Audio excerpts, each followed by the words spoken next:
శ్రీపాదరాజం శరణం ప్రపద్యే. అధ్యాయము 27. పంచదేవ పహాడ్ ప్రాంతమున విరూపాక్ష సందర్శనము. శ్రీ ధర్మగుప్తుల వారును నేనును కృష్ణకు ఇవతలి ఒడ్డునకు చేరితిమి. మధ్యాహ్న సమయం అయింది. ఆ రోజు గురు సార్వభౌములు వివిధ ప్రాంతములందు ఏకకాలమున భిక్ష స్వీకరించేడి పరమ పవిత్రమైన గురువారము. శ్రీపాదుల వారు మమ్మలని పంచదేవ పహాడ్ ప్రాంతమున రెల్లిగడ్డితో గృహ నిర్మాణం చేయమనిరి. అదియును ఒక్క రోజులోనే. ఆ ప్రాంతము మాకు పరిచితమైనది కాదు. గృహమును నిర్మించుటకు స్థలం కావలెను. ఆ స్థలం నందు గృహ నిర్మాణం చేయుటకు పరికరములు కావలెను. పైన వేయుటకు రెల్లిగడ్డి కావలేను. ఇవి అన్నియును చేయుటకు తగిన పనివాళ్లు కావలేను. పంచదేవ్ పహాడ్ స్థాన విశేషములు. దిశానిర్దేశం లేని బాటసారుల వలె మేము ఆ ప్రాంతమున అటు ఇటు తిరుగుచుంటిమి. మేము ఒక పొలంలోనికి ప్రవేశించితిమి. పంటకాపు తన పశువుల నిమిత్తం గోశాల నిర్మించుచుండెను. యజమాని కూర్చొని ఉండుటకు తగిన స్థలమునందు ఎత్తైన ప్రదేశమున ఒక గద్దె ఏర్పాటు చేయబడుచుండెను. ఆ స్థల యజమాని మమ్మల్ని సాధారణంగా ఆహ్వానించి భోజనం పెట్టెను. మేము ఆకలికొని ఉన్నాము. శూద్ర భోజనం చేయవచ్చునా లేదా అను సందేహంలో ఉన్నాము.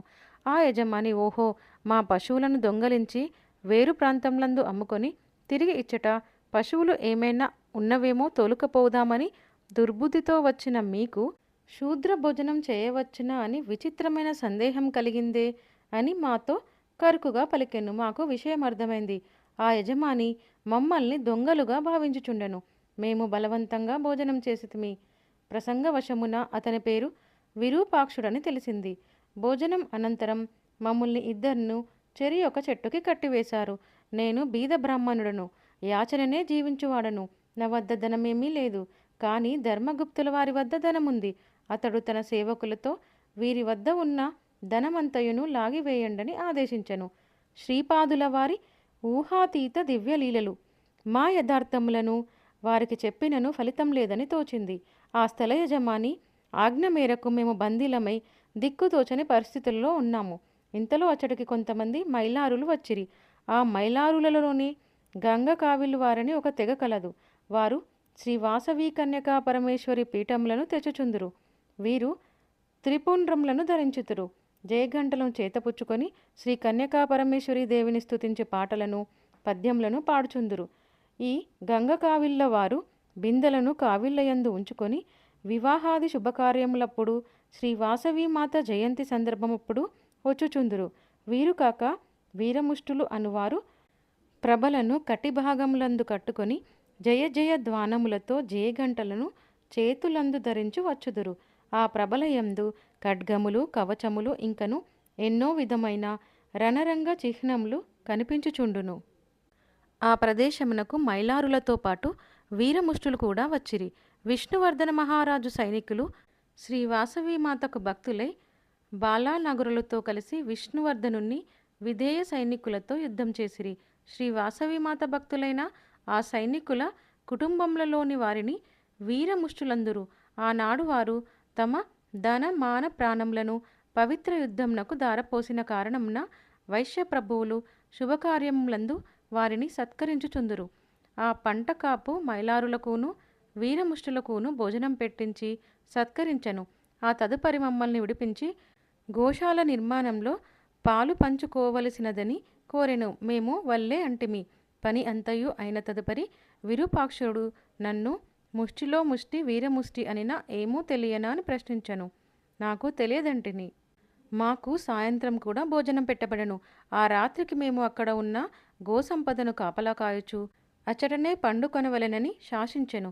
తదుపరి తన సేవక బృందంతో అతను వెళ్ళిపోయెను. ఆ రాత్రి మేము ఇద్దరమును శ్రీపాదుల వారి నామస్మరణమును లీలాస్మరణమును చేసితిమి. ఉదయం లేచిన తదుపరి గోశాలలోని గోవులు కానీ ఎడ్లు కానీ లేకుండుటను గమనించితిమి. ఆ చుట్టుపక్కల ఉండు పంటకాపులు ఈ భూమిని ఎంత ధరకు కొని ఉంటిరని అడిగారు. మేము నిన్న సాయంత్రం జరిగిన విషయములను చెప్పితిమి.